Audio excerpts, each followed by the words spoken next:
ways in which we can make comparison in English. When we want to compare things, we often use comparative or superlative adjectives and than. She's taller than me.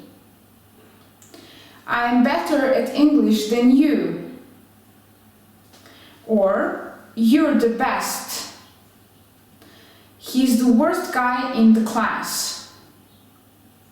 In this case, we use either the comparative or the superlative form of the adjective.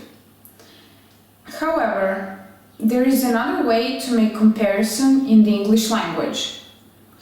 For example, if we want to say that something lacks certain quality, just like something else, we use as combination to express that. She's as short as me. We are as hungry as you.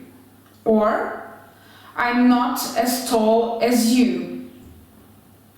Notice that in this case we use the positive form of the adjective and not comparatives or superlatives.